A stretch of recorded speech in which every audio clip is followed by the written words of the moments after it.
Aliko Jim Mwakalinga ni afisa mtendaji wa mtaa huu, mtaa wa Soko, kata ya Ruanda. Tupo hapa kwa ajili ya zoezi la anwani za makazi. Kwanza kabisa nipende kumshukuru Rais wetu wa Jamhuri ya Muungano wa Tanzania, Mheshimiwa Rais Daktari Samia Suluhu Hassan, ambaye aliona umuhimu sana na ndiye alizindua zoezi hili, na ambalo ni zoezi ambalo ni muhimu hata jamii tukopita huku wakifanya kazi hii, watu wamepokea vizuri na wameelewa. Kwanza kabisa wameelewa kwa sababu lina faida nyingi sana. Moja ya faida, linaweka utambuzi kwa jamii.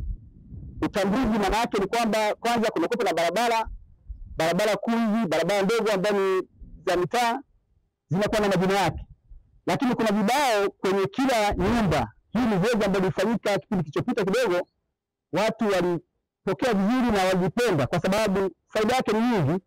Moja wapo ni kwamba mtu anaweza kama ametoka mbali, lakini akishaelekezwa nenda barabara fulani au mtaa fulani, lakini pita ingia kwenye kuona kibao fulani, inakuwa rahisi na mpigia mtu kuona kwamba inakuwa shida kwa ajili ya kutambua maeneo yale, kwa anafika kwa urahisi sana. Lakini faida nyingine ni kwa sababu faida kwanza kabisa watu wanatambulikana kwenye mfumo.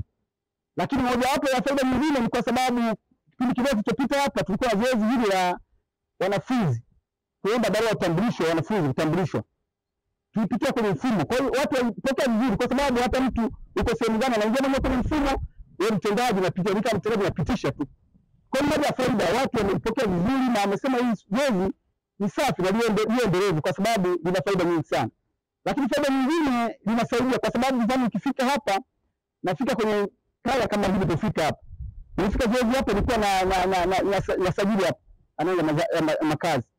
Kwa hiyo hapa nilikuwa naangalia mtu kwa sababu alishasajili anaona makazi hapa, lakini bado nasafisha na ili zoezi liwe endelevu. Tutaendelea zoezi kufanya zoezi hili kutoa kwa moyo, kwa sababu sisi viongozi jamii tunaangalia sisi kama viongozi. Ni tukio mzuri sana kwa sababu bahati nzuri hata mwenyekiti wangu niko na pamoja. Kwa hiyo tunapopita na watu wananijua, mimi wananijua. Kwa tunakuwa pamoja, watu wanaitikia vizuri, hawati changamoto yoyote, wanatupokea.